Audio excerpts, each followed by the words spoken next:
Kalau kita mendengar kata baru, Meki jawab ya Meki ya, tanya. Kalau mendengar kata baru, saudara mikir apa? Jangan bilang baru yang ada di Makassar lain lagi. Ayo, mendengar kata baru, mikir apa? Cepat. Ih, susah bener. Baru. Single. Oh, disegel. Apa? Bergairah. Apalagi baru. Senang. Belum pernah ada. Betul. Apalagi baru. Apa? Pertama. Betul. Apalagi baru. Apa? Baik. Tegas. Segar. Oke. Apalagi? Oh, kenapa kamu kacamata hitam?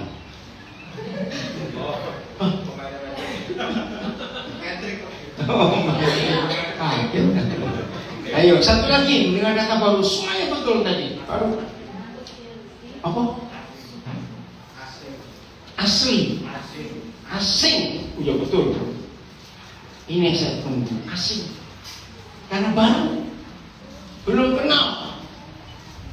Nah, saudara, ini yang Papa selalu sediakan buat kita.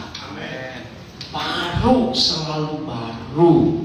Coba buka Al-Quran 3 ayat 23. Pokoknya saudara, kalau kita mendengar kata baru, itu pasti rasa asing, rasa aneh, tapi segar, betul nggak?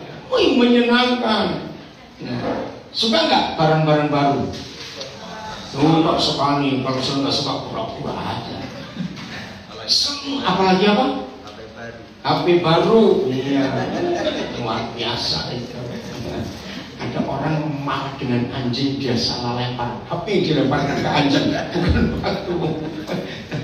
Oke, sudah, kita baca sama-sama. 1, 2, 3. Selalu baru tiap pagi.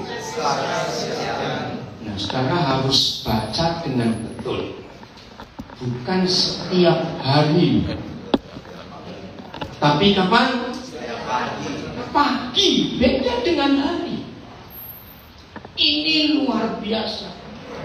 Apa yang terjadi pada seseorang kalau dia yakin di hidupnya setiap pagi begitu dia melek ada hal baru, terjadi apa dengan orang itu? Ayo. Antusias, bergairah, semangat. Salah sudah. Apa? Iya, nggak sabar besok. Itu bahasa apa itu? Musik terlalu artis. Yang gampang itu malas bangun siang. Susah bener. Kenapa Bu Gembala ketahunya kenceng sekali? Lo betul nggak? Kalau kita sadar bahwa setiap pagi itu ada hal yang baru. Win, kenapa kamu tertawa? Kok Edwin sama ini? Rafa. Kenapa kamu tertawa? Kenapa? Malas bangun siang. Berarti kamu bangun pagi terus ya. Sampai kapan itu ya? Sekolah belum buka, sudah ngotot itu. Guru aja belum bangun, nggak bisa dipintu pakai sekolah. Okay. Jadi kalau kita sadar setiap pagi selalu ada yang baru, maka kita pasti malas bangun siang. Enggak, amin.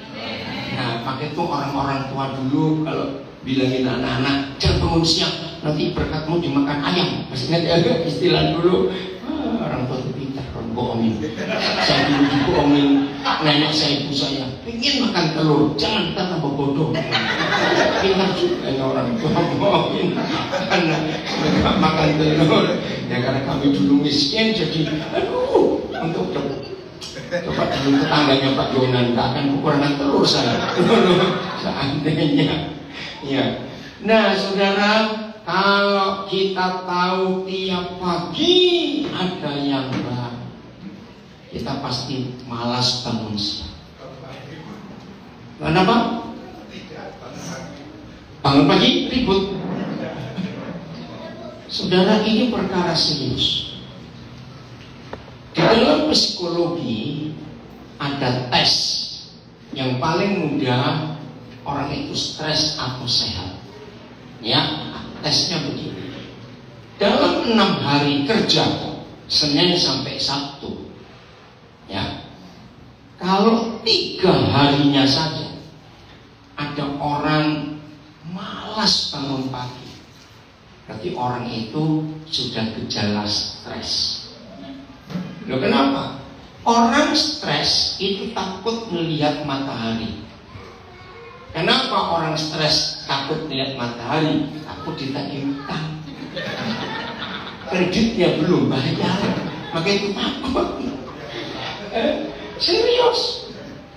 Orang yang malas bangun pagi, dia pasti nggak suka lihat HP, karena WA-nya tagihan sudah jadi capek. Oke. Makin hidup itu nggak usah banyak utang, betul? Nah, saya punya banyak kredit, tapi bukan untuk saya, itu beda. Oke. Nah, kalau setiap pagi selalu bangun,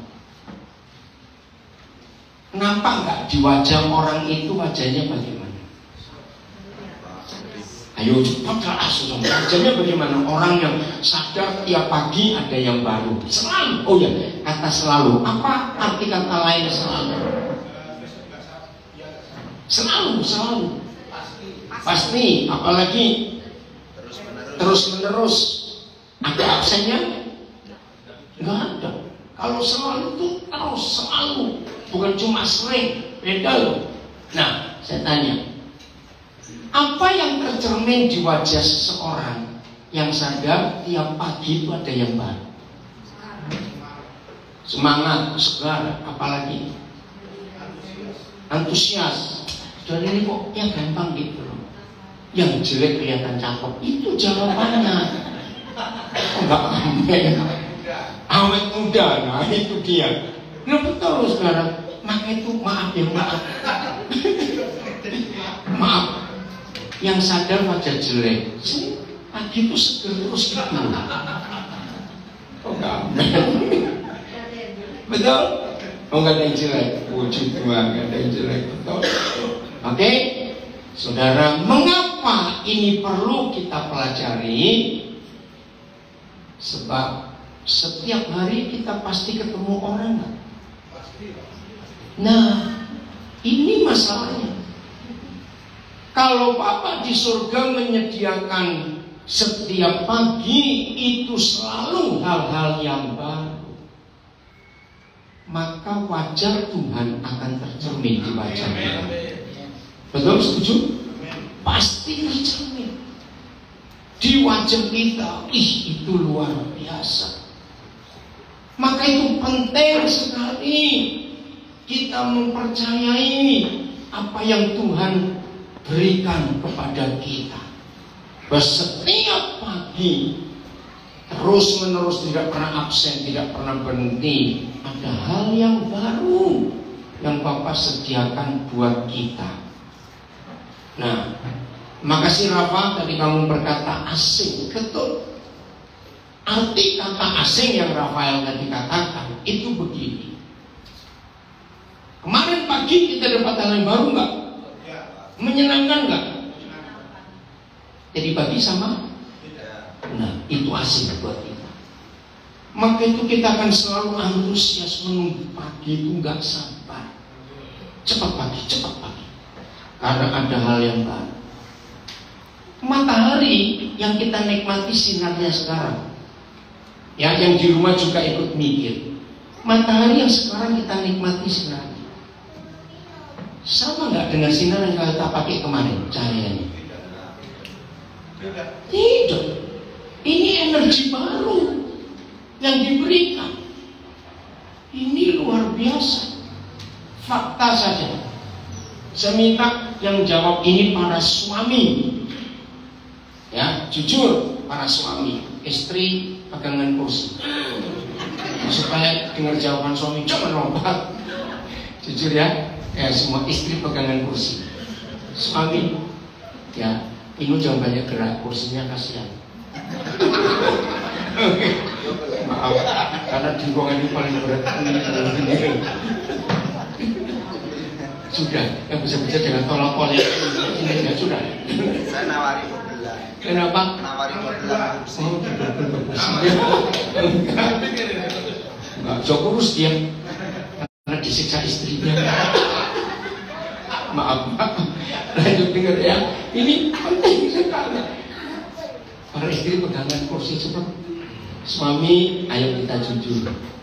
Maksimal berapa hari kita bisa menikmati masakan istri kita yang sama terus? Kenapa Rafa? Kamu gak nyentuh papamu? Kenapa? Loh, ini saya cuma tanya serius. Ayo para suami jawab. Maksimal berapa hari kita bisa nikmati makanan istri kita yang masakannya sama? 2 hari lah. Yang protes istrinya gitu. Saya tanya suami, cepat jawablah. Kalau seorang nggak jawab, berarti istrimu nggak pernah masak untuk apa gitu aja. Suami, cepat. Ini sih yang di rumah juga jawab. Nanti yang akan baca berapa hari maksimal suami menikmati masakan istri yang sama. Ayo Grace, kamu sendiri datang. Kamu papa begitu. Papa mana? Pak Billy mana? Oh di rumah. Oke. Ayo cepat jawab suami. Ya situ 2 yang lain mana? 2 hari 3. Ini pengecualian ini. Ayo, yang suami cepetan. Berapa hari Pak? Maksimal. Hampir setiap hari. Bukan, maksud saya makan masakan yang sama maksimal berapa hari tahan? 1 minggu. 1 minggu. Berbahagia tuh jadi istrinya. Ayo yang lain, Pak Polisi, berapa hari maksimal? Tergantung apa?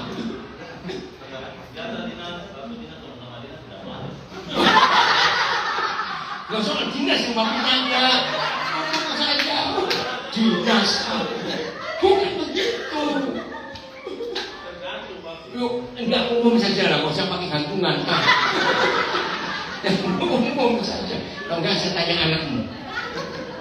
Pernah nggak papa ribut gara-gara sepasang mama? Enggak pernah ya. Enggak ada jujur ini. Umum aja, David. Maksimal berapa hari masak yang sama? 3 hari. Iya betul, rata-rata begitu. Nah sekarang saya nasihati para istri. Kalau suamimu tetap minta menu baru, masakan baru tiap hari, gak usah ribut, gak usah bertengkar. Malu sama kucing. Masa gara-gara masakan ribut. Begini caranya para istri, saya berikan resep. Besok suruh suami belanja sendiri, masak sendiri. Sudah. Setuju para istri? Loh, saya tanya istri dulu aja. Setuju para istri? Kencengnya. Ini bagaimana ini jemaat ini kok begini ceritanya? Kenapa?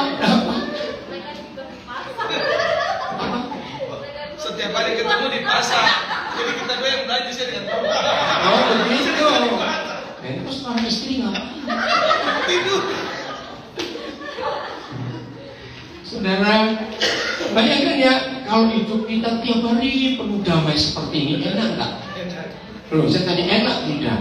Hidup itu enak. Buat tiap hari sukacita, bahagia, betul jangan cemburu-cemburu gitu loh. Untuk apa? Kalau Papa di surga menyediakan selalu baru tiap hari dengan jaminan. Baca jaminannya Besar. Kesetiaanmu. Masih ingat saya pernah berikan definisi apa kata lain setia? Ayo siapa ingat? Apa kata lain setia? Besar kesetiaanmu. Ini jaminan yang luar biasa. Tidak pernah berpaling, tidak pernah berubah. Ayo satu lagi, setia. Saya nikmati betul kesetiaan Papa. Kata lain setia itu selalu ada. Amin, selalu ada. Itu arti kata setia. Maka itu mengapa setiap pagi selalu baru? Karena Papa selalu ada. Boleh gak saya katakan kalimat ini? Sebelum kita bangun, Papa sudah di situ dulu. Betul? Siapa? Nyertai terus kok. Nggak pernah kemana-mana kok. Jadi nggak cuma sebelum kita bangun. Oke, itu dia. Luar biasa. Maka itu mengapa ada hukum dalam perjanjian baru, mengucap syukurlah setiap dapat bonus. Apa? Mengucap syukurlah dalam segala keadaan. Mengucap syukurlah setiap saat. Itu jaminan yang luar biasa dalam hidup kita. Mengapa? Karena Tuhan yang menyertai kita, memberikan semuanya selalu baru buat hidup kita. Tapi istri sama ya, suami sama pacar yang baru. Awas. Amin. Nah, apa saja yang dia buat itu jadi baru. Wahyu 21 ayat 5. Terima kasih Bapak, terima kasih. Maka itu tidak ada hal yang bisa membuat kita untuk tidak bisa menikmati kebaikan Tuhan dalam hidup ini. Wahyu 21 ayat 5. Ya. Ia yang duduk di atas tahta itu, siapa ia di sini? Tuhan Yesus berkata, lihatlah, aku menjadikan segala sesuatu baru. Oh enggak, amin. Kenapa? Tuhan Yesus berkata, lihatlah. Ayo, penting kita bongkar satu kata ini. Lihatlah. Kenapa dia harus berkata seperti itu? Supaya percaya. Supaya percaya, bukan. Ayo cepetan. Lihatlah. Mengapa Tuhan Yesus harus berkata, lihatlah. Ayo. Meyakinkan. Hampir betul. Coba yang apa? Supaya lihat. Supaya lihat. Oh iya, memang mau lihat. Kalau beri bapak muka. Ayo, lihatlah. Ayo cepat mikir. Kenapa? Dibuktikan. Oke. Sudah ada tapi nggak percaya. Oke, salah semua. Orang kepala itu karena kita sering melihat yang Tuhan tidak suruh kita lihat. Betul? Apalagi yang namanya manusia suka melihat kesalahan orang. Loh, saya tanya, yang namanya manusia ini suka nggak melihat kesalahan orang? Nah, kurang ajarnya kita. Kita nggak bisa melihat kesalahan diri sendiri. Betul? Itu jahat sekali. Kita ini hanya bisa melihat yang dulu, Maka itu ketika ada hal yang baru, Tuhan Yesus berteriak, lihatlah, aku bagaimana? Saya baca, menjadikan segala sesuatu baru. Nah, saya menangis pertama kali Roh Kudus ngajar saya ini dengan kalimat yang berikut. Dan firman-Nya. Baca. Tulis. Penegasan enggak? Terus penegasan enggak? Tuliskanlah. Terus. Karena segala perkataan ini adalah tepat dan benar. Kenapa saya nangis? Kok sampai sebegitunya Tuhan meyakinkan kita yang bebal dan kurang percaya ini? Betul nih? Gemas lagi. Saya tanya, sebetulnya perlu nggak sih Tuhan mengucapkan firman ini? Tulis tangan. Karena segala perkataannya adalah tepat dan benar. Perlu nggak sih? Nah, artinya walaupun dia nggak ngomong begitu, dia tetap Tuhan. Walaupun dia nggak ngomong begitu, maaf ini, Kalau kita nggak percaya, Tuhan rugi nggak? Tidak. Yang rugi siapa? Kita. Diberi hal yang baru, kita nggak mau. Karena ingat yang lama, ingat yang lama. Saudara, inilah fakta dalam hidup kita. Maaf, jangan tersinggung. Mudah-mudahan semuanya bisa jawab pertanyaan saya. Tolong yang di rumah juga jawab ya, yang di Instagram, Facebook, Zoom, nanti El akan baca. Hanya ada satu tanda, satu ciri-ciri seorang yang selalu yakin tiap pagi ada yang baru. Pasti orang ini punya sikap yang seperti apa? Wih, tepat sekali jawaban Pak Fenis. Enggak, pelit. Enggak aneh. Belum betul tidak? Orang yang sadar bahwa setiap pagi ada yang baru, bahkan Tuhan Yesus yang duduk di atas tahta itu meyakinkan. Tuliskanlah, karena segala perkataan ini adalah tepat dan benar. Perkataan apa? Lihatlah, aku menjadikan segala sesuatu baru. Maaf, saya sering kekurangan waktu. Tanya istri saya, pokoknya kalau saya punya waktu dan saya bisa bongkar-bongkar lemari tempat saya nyimpan jangkau, pasti saya bisa mengeluarkan banyak hal untuk saya bagikan. Karena sudah nggak saya pakai juga, dan saya percaya nanti ada yang baru. Maka itu orang yang nggak percaya bahwa ada sesuatu yang baru yang dia bagikan beri, maka pasti orang itu sulit untuk berbagi. Karena ada kata sayang ya sayang, betul?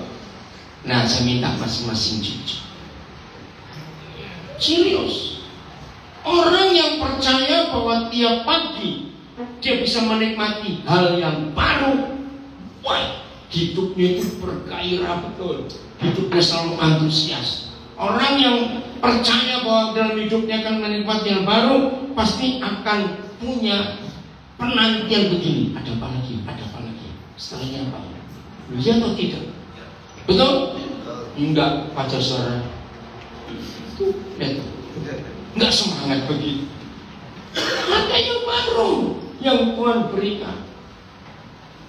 Nah, cara merenungkannya gampang. Maaf, apa bedanya sungai dengan selokan? Bukan kecil atau besar. Mengalir. Mana yang mengalir? Sungai. Selokan itu kebanyakan mampet.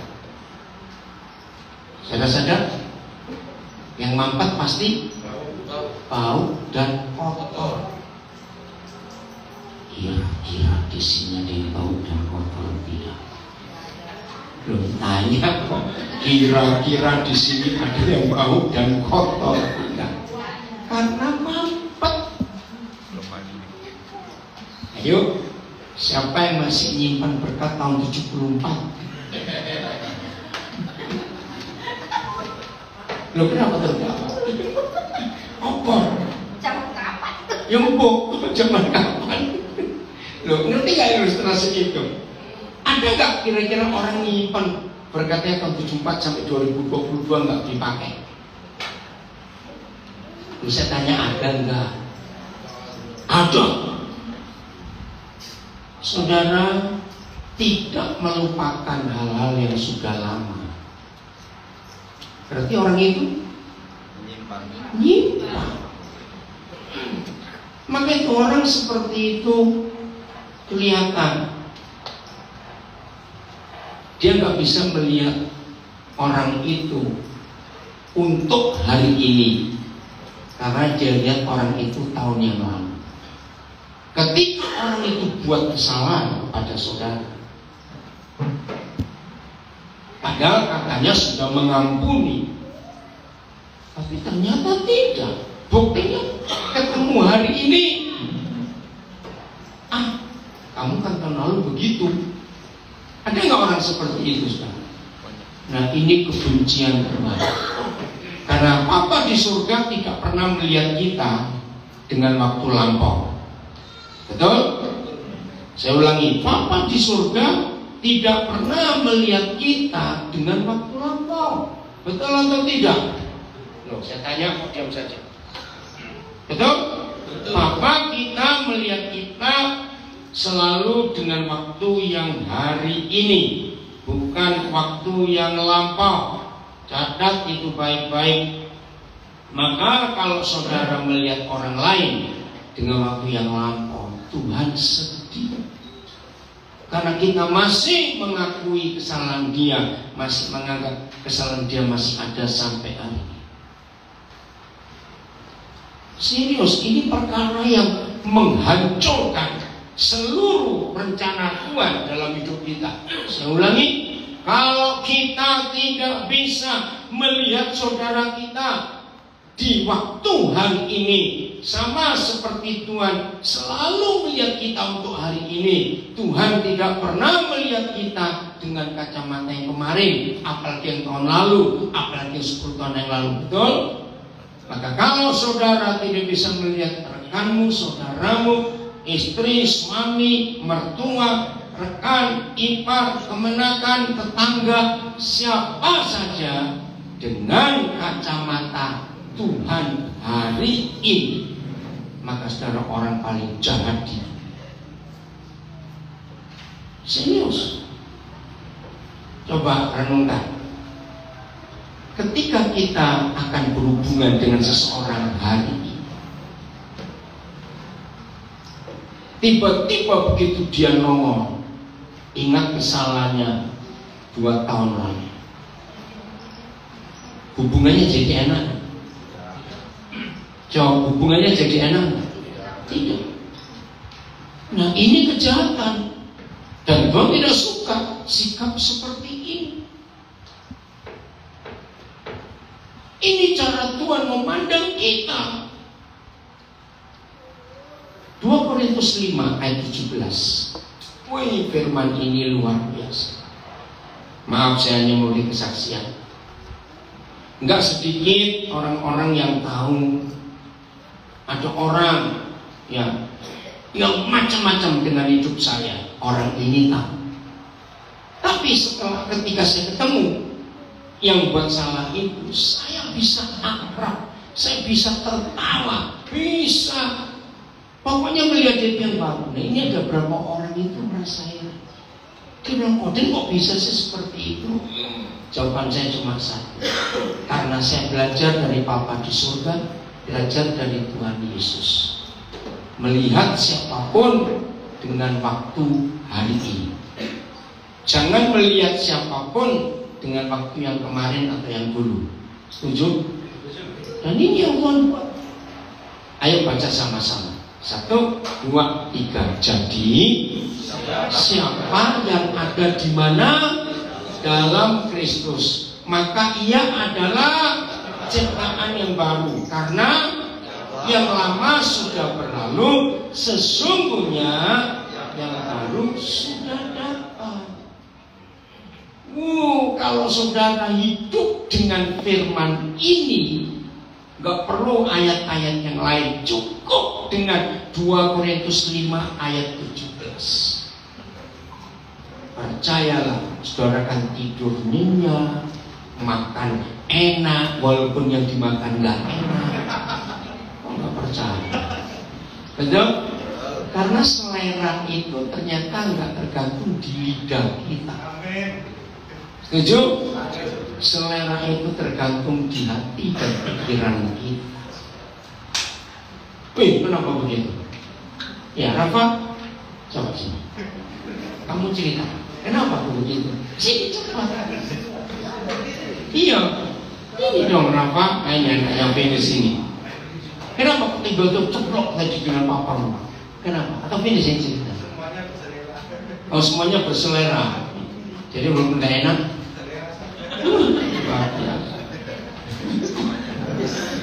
Oke ya, serius saudara. Kalau kita bisa melihat segala sesuatu itu baru, hidup itu bahagia, hidup itu menyenangkan. Benar nggak? Nggak ada gelisah, nggak ada stres, nggak ada capek. Tidak. Maka itu saya katakan begini. Kalau masih ada di antara saudara yang sering bermasalah, yang sering punya masalah, yang sering menghadapi masalah, jangan salahkan orang lain. Yang salah adalah diri kita sendiri. Karena apa? Kita tidak melihat semuanya baik. Kita melihat semuanya yang buruk. Contoh lagi, setelah 4 tahun ada orang punya masalah dengan orang ini. Setelah 4 tahun, dan 4 tahun itu nggak pernah ketemu. Tapi orang ini dengar, wah dia sudah begini, oh dia sudah begitu, berarti sudah ada perubahan. Maaf, kalau orang ini ketemu mendadak tanpa direncanakan dengan orang yang 4 tahun lalu punya masalah,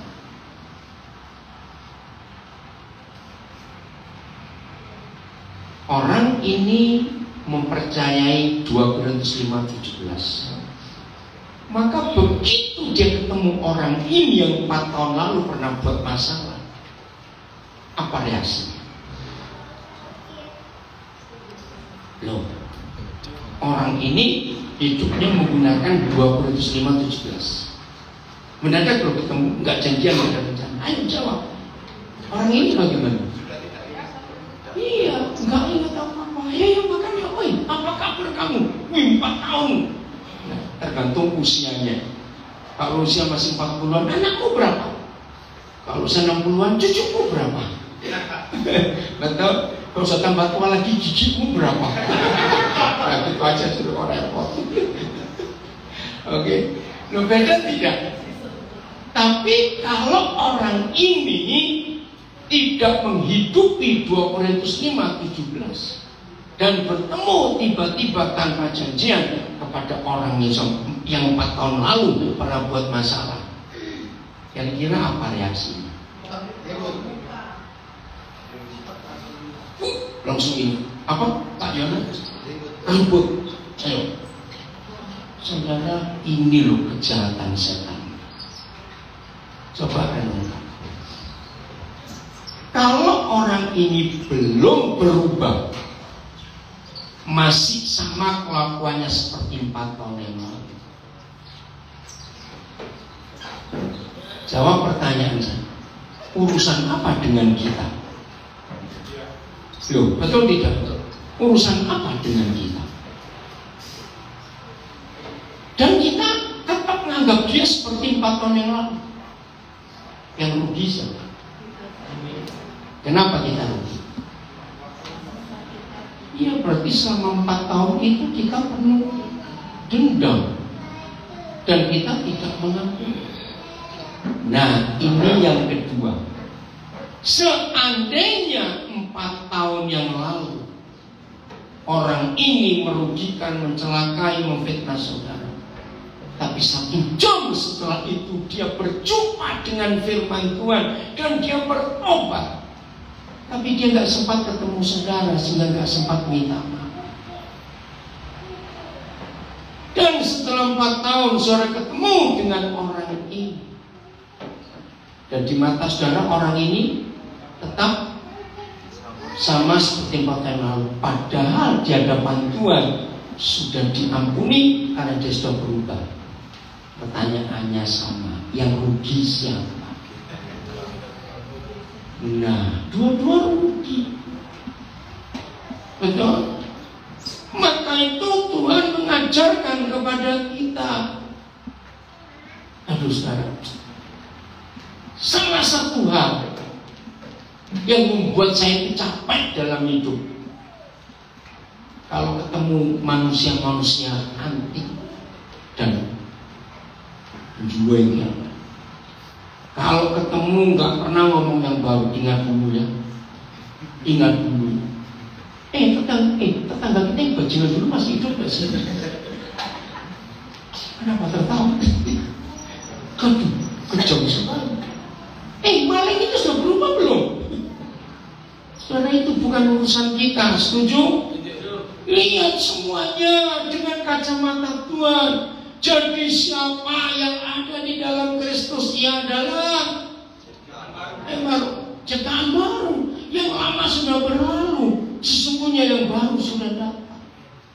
Kalau toh orang itu tetap masih manusia lama, tetap juga bukan urusan kita. Betul? Yang penting hati ini tetap.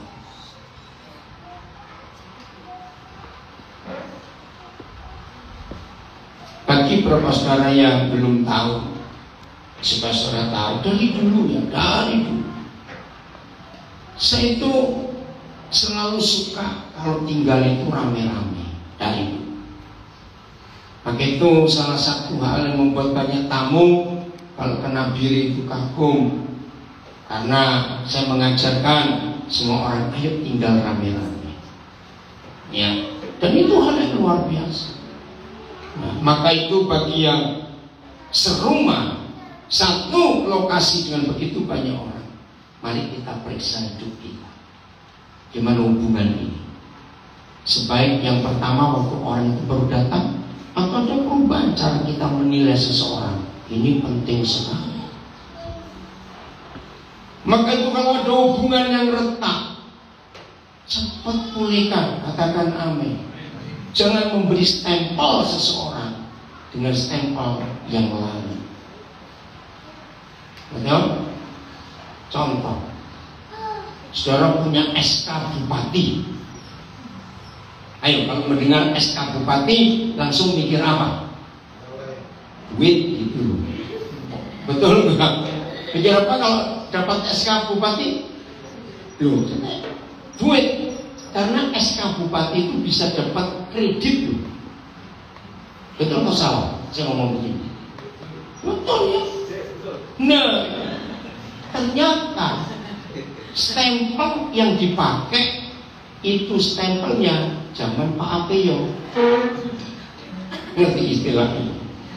Walaupun SK-nya resmi, tanda tangan Bupati ini cuma istilah saja. Maka SK itu bisa berlaku kalau stempelnya lama, bukan yang baru. Nah, seperti itu hidup ini.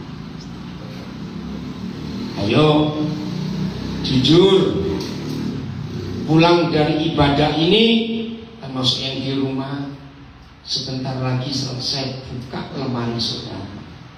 Saudara punya koleksi stempel berapa banyak? Ngerti? Stempel mertua laki begini, stempel mertua perempuan begini, stempel tetangga tahun 80 begini. Semua masih disimpan rapi stempel-stempel itu. Saudara berkata orang ini orang apa? Bukan enak koleksi. Ayo, orang ini orang apa? Pendendam, betul. Dia pendendam. Capek sendiri. Maka itu ngeceknya gampang, ngetesnya gampang. Setelah sekian tahun tidak bertemu, tiba-tiba ketemu, apa reaksi saudara terhadap orang itu? Itulah saudara. Enggak amin. Ngerti nggak kalimat saya ini? Loh, cepat jawab. Ini penting. Karena urusan kita dengan Tuhan, hubungan kita dengan Tuhan itu sangat-sangat tergantung dan ditentukan oleh hubungan kita dengan orang lain. Maka itu saudara nggak bisa berkata, aku rajin berdoa, aku rajin baca Alkitab, aku rajin puasa, aku ini aktif melayani. persembahanku rajin. Tapi kalau saudara masih punya koleksi stempel yang lama, maka semua yang kita lakukan untuk Tuhan, bagi Tuhan, nggak akan ada apa. Karena kita nggak beres. Kita ingat doktrin tunggal, yaitu doktrin doa Bapa kami dan ampunilah terus kesalahan kami, seperti kami juga mengampuni orang bersalah kepada kami. Ya sudah. Jadi hubungan kita dengan Tuhan ternyata sangat ditentukan oleh hubungan kita dengan sesama. Maka itu coba cari ya, coba. Ada nggak koleksi musuh di hidup saudara? Sudah buang semua sampah-sampah itu, buang. Nggak ada gunanya kita pertahankan sampah-sampah itu, betul tidak? Nggak ada gunanya, rugi sekali kalau kita hidup dengan waktu yang dulu. Padahal Papa memberikan segala sesuatu baru, luar biasa. Ayat berikut, supaya hal-hal yang luar biasa yang Tuhan sediakan buat kita itu terjadi dengan begitu gampang, dengan begitu indah, dengan begitu luar biasa. Rugi kalau kita tidak menggenapi firman ini, maka kita akan dibuat capek sendiri. Ayat 16, masih 2 Korintus 5. Nah, suatu kali Paulus menulis ayat ini. Sebab itu kami tidak lagi menilai seorang juga pun menurut ukuran manusia. Saudara, saya pertama baca ayat ini aneh. Anehnya begini. Kalau Tuhan berfirman, jangan menilai seseorang dengan nilai ukuran manusia. Logikanya, jadi kita nilai orang pakai ukuran binatang, ya betul. Masa begitu? Loh, masa begitu Tuhan ajar? Kalau kita tidak boleh menilai seorang juga pun menurut ukuran manusia, loh logikanya, ya kita nilai seseorang pakai ukuran binatang, loh betul tidak? Tapi kan nggak mungkin. Terus pakai ukuran apa? Wih, ini dahsyat sekali. Maka itu segala sesuatu dijadikan baru. Kapan? Tiap pagi. Luar biasa itu hidup menyenangkan, hidup bahagia, hidup itu nikmat. Kalau setiap pagi selalu ada hal yang baru. Nah, jadi kalau kita tidak boleh menilai seorang pun dengan nilai ukuran manusia, ternyata kita harus menilai setiap orang dengan nilai Kristus Yesus. Amin. Yang apa? Ya ayat 17 tadi. Ciptaan baru di dalam Tuhan Yesus.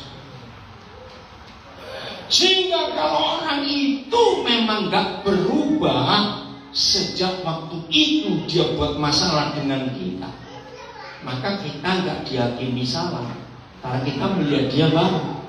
Itu urusan dia dengan Tuhan. Kalau dia gak mau terbaru, betul lah Tuhan. Anak-anak, ya, ayo cucu-cucunya Opa yang ikut belajar. Kalau kalian pernah disakiti temanmu, misalnya waktu kalian kelas 2 SD, ada temanmu nyakiti, ketemu lagi di kelas 4, nyakitin lagi, ketemu lagi di kelas 6, nyakitin lagi. Akhirnya kamu pindah SD masuk SMP, boleh. Dan kelas 1 SMP ketemu dia lagi. Nah, apa reaksimu sedang mendengar firman ini? Ayo jawab. Apa reaksimu setelah mendengar firman ini? Hai, Opa tanya ini pada kalian, coba jawab. Apa reaksi? Apa? balas. Wih, ketemu orang ini lagi. Pakai firman. Anggaplah dia adalah ciptaan baru, sudah ketemu Tuhan Yesus. Kalau dia nggak berubah, itu urusan dia dengan Tuhan. Yang penting hatimu yang sudah berubah, mau mengampuni teman ini yang kalau sejak kelas 2, kelas 4, kelas 6 nyakitin terus. Nah, itulah hidup yang akan menyenangkan diri sendiri, karena kita nggak pernah punya musuh lagi. Amin. Enak hidup seperti itu. Nah, saudara-saudara juga semua kita, jadi ini cara kita menilai seseorang. Tidak menilai dengan nilai manusia, tapi menilai dengan ukuran Kristus. Terus kalimat berikut masih ayat 16. Dan jika kami pernah menilai Kristus menurut ukuran manusia, ini gak enak sekali. Kira-kira apa yang terjadi pada seseorang kalau orang itu pernah menilai Tuhan Yesus dengan ukuran manusia? Maka orang ini akan bagaimana dengan Tuhan? Seenaknya, bukan cuma seenaknya. Apa? Ayo, kalau kita menilai Tuhan Yesus dengan ukuran manusia, akan menghasilkan apa di hidup kita? Ingat tuh, hampir betul. Oke, saya jawab sendiri. Pasti orang itu kecewa dengan Tuhan. Nah, kok Tuhan begitu? Katanya begini. Pernah dengar istilah itu? Berarti orang ini kecewa. Kenapa begini Tuhan? Katanya begitu. Saudara, Paulus pernah bersalah. Kapan kira-kira Paulus ini pernah menilai Tuhan Yesus dengan ukuran manusia? Ayo, belajar kapan kira-kira?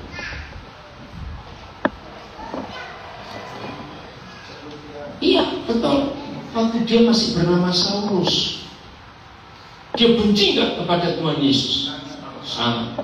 Sampai pengikutnya pun disiksa, bahkan Stefanus dibunuh. Nah, ternyata dia pernah menilai Tuhan Yesus dengan ukuran manusia. Tapi sekarang bagaimana? Kami tidak lagi menilainya demikian.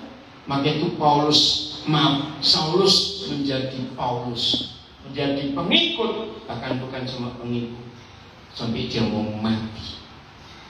Karena dia berubah pola pikir. Saya tidak tahu masing-masing saudara bagaimana, tapi izinkan Roh Kudus memperbarui kita hari ini. Amin. Yang suka ingat-ingat yang dahulu, menilai orang dengan nilai yang dahulu, hari ini semua kita. Saya ingin semua saudara anak sehat yang ada di grup Fora, sudah, kalau bicara tentang seseorang, jangan pakai kacamata yang dulu, pakai yang baru. Maka hidup ini akan luar biasa indahnya. Amin. Hidup ini indah. Nah, suami istri yang masih melihat suaminya dengan kacamata yang dulu, masih melihat istrinya dengan kacamata yang dulu, ayo berubah.